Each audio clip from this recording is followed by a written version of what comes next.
আসসালামু আলাইকুম। কি খবর, কেমন আছেন? আশা করি ভালো আছেন। আমরা এখন দেখতে এসেছি কুমির। দেখেন কুমিরটা কত বড়,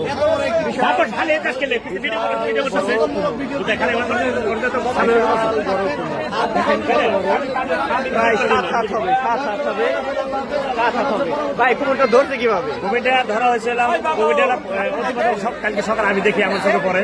ওই আমি যখন সকালে দাঁত বিরাজ করতেছিলাম তখন একটা হাসির হামলা করে, ডাক্তারে গেলাম, দেখার পরে মোটামুটি 9টার দিকে, তারপর আবার তলিয়ে যায় 12টা থেকে ওটা শুরু করে মাত্রবার উঠতে এমন সময় আমরা যখন আমরা দেখতে পাই তখন আমরা আমার স্থানীয় মেম্বার চেয়ারম্যান মানিকগঞ্জ সদর থানার ইউনূস স্যার এবং আমাদের বন বিভাগ সবাইকে জানানো অবগত করা হয়।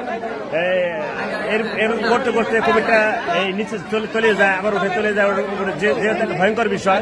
এখানে আমরা এলাকা যারা ছিল বন বিভাগ থেকে আসবে। হ্যাঁ, বন বিভাগ অলরেডি লোক আছে বা আরো আসতেছে।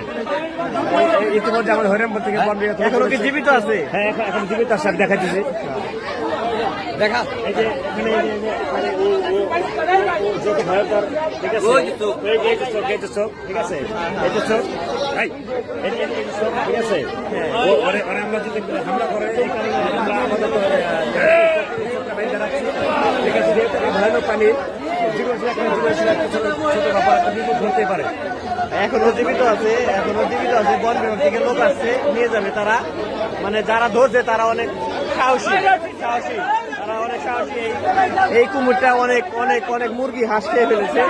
সবাই ভিডিওটা ভালো লাগবে অবশ্যই শেয়ার করে দেবেন।